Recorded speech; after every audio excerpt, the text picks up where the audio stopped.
Hello, rock stars! Hey, Matt Vanderbo here, and tell me if this sounds familiar. You work an incredibly long amount of time, maybe months, maybe years, maybe even a decade or longer, to get your music to the point where it is actually signed by a music library and presented to a TV show. And maybe you've been working at this so long that you thought it would never happen, and then you get that phone call from a music library saying, I want to sign that piece of music. And you are so ecstatic, you're doing cartwheels down the hall, you're sending out the APB, you're ordering cocktails and having a pizza to celebrate, your whole family knows about it, and someone eventually asks, well, great, when is your music going to be on TV? And you say, well, gosh, I don't know. Anytime. It could be anytime. Could be tomorrow, could be a year from now. and then a year goes by, and 2 years goes by, and 3 years goes by, maybe longer, and your music is never used. And you were in a perfect position where the music library you signed with had a contract with a show or a production company that needed the exact kind of music that you make. And for some reason, your music never made it into the show. What the heck happened? Well, there are many reasons why certain pieces of music never make the cut. And maybe it's that the mood didn't match, or the emotion wasn't quite on point, or maybe the instrumentation that you used in your piece doesn't match the characters that are on screen. There are so many ways that this can go bad. But I am here to tell you that the first hurdle you face as a composer happens before that editor actually ever listens to a single note of your music. Do you know how that happens? Turns out it's in the title. And you may ask yourself, well, what's in a title? Turns out, damn near everything. Are you ready for today's lesson? Let's dive in, baby. Woo! All right. Before we go any further, I want you to put yourself in the shoes of a video editor who's working on, let's just say, a reality TV show. They've got their video production pretty much edited in the way they want it. Now they're at the point where they just need to drag music into the production to increase the emotional impact. Anytime they sit down to start dragging music into their show, they will open up these folders or bins or whatever the term happens to be that they're using, whatever their filing system is. Let's just call them folders for now. They'll open up a folder, which is probably broken down into subfolders containing things like maybe it's your music genres or maybe it's music mood. If it's genre for TV, you might have a folder that says dramedy. Or you might have a folder that says indie folk, or you might have a folder that says tension. Or it could be that that editor has their music arranged into folders based on mood. So they might have a folder that says comedic, or a folder that says whimsical, or one that says dark tension, or something that says light emotional.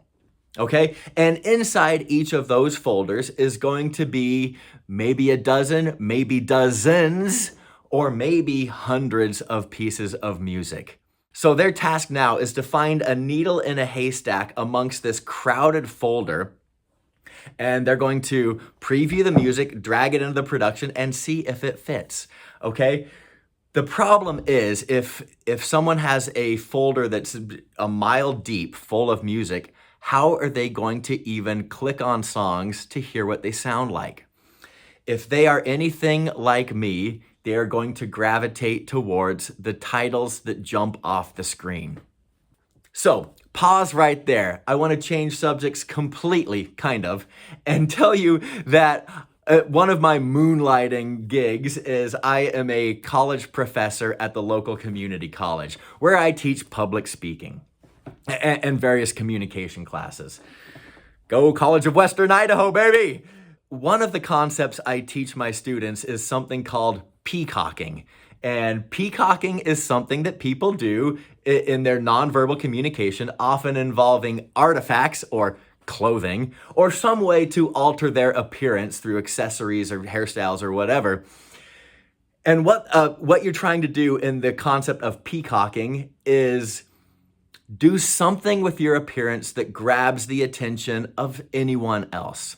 Okay, it could be that you've got a mohawk. It could be that your shirt is tie-dyed bright colors. Could be any number. Maybe it's piercings, tattoos, all over. It could be anything, okay? And all you are trying to do with this peacocking is grab the eyeballs of someone else. This is used a lot of times in social situations where people are trying to meet a potential partner, either for a long time or for a couple hours, if you know what I mean. And all you're trying to do is get someone to engage with you. Now, from there, once you capture their attention as a person, then the challenge is on you to actually sell yourself as a quality person to do whatever you want to do with them, okay? But the peacocking is going to get you in the door. All right, now let's move back to music.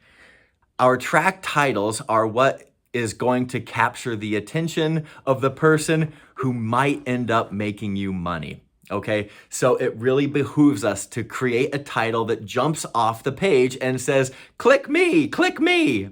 In essence, you are just begging for the attention of the click.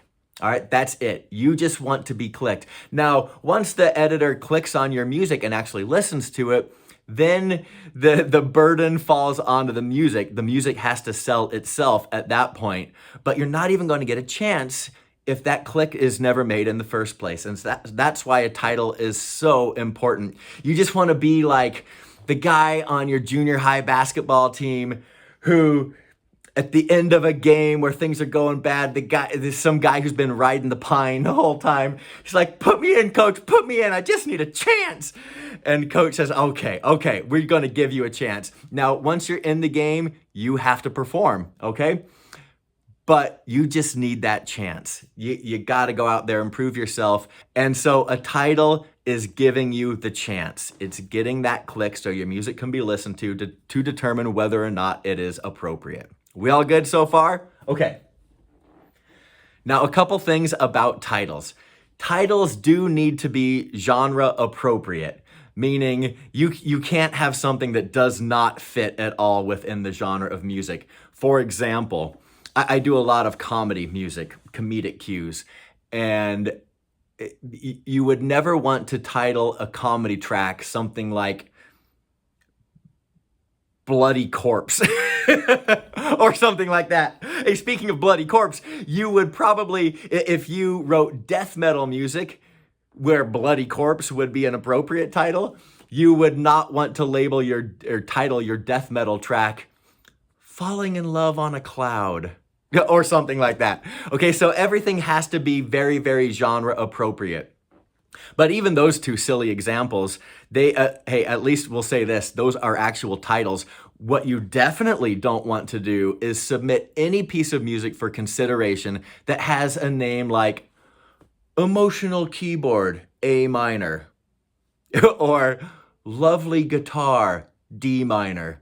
Those are not titles. That's a filing system for your own filing purposes. That is not a title. If you have anything titled like that, boy, you better just go in there and retitle ASAP. So now I'm going to share some real titles of mine, and just to kind of give you an example of what some good ones I've used are. Let me read off the screen here. How about Aha, Bitch? No, that one's a little risque. How about Change Them Dirties? Good one. Cock of the Block, Crayon Eater, Don't Give a Buck, Goonie Tunes, Liar for Hire, Little Deuce Poop, which I think is pretty fun, Sleuth Fairy, Sweaty Betty, Totally Foobar, and Your Thyness. So those are all fun titles, and they work for comedy music. And again, that's primarily what I do, is comedic music. And so if the title makes me laugh, it's probably making someone else laugh, and they're probably going to be interested enough to give you a fighting chance by saying, I'd like to hear what Sweaty Betty sounds like. And then at that point, the music has to do what it has to do. It either works or it doesn't. But if I have impressed anything upon you today, I hope that it is the fact that your titles of your music is the very first hurdle that you need to overcome. And if you have a good title, it essentially takes that hurdle away. So a music editor, video editor can just go straight to the finish line with your music. I hope this video was helpful for you guys, and if you like this content, don't worry because I've got a few more videos on titles that will be coming out in the next couple of days. So go out there, title your songs in some awesome way, submit them, and just see if that changes everything. So go out there, make some music and make some money, baby! Let's go!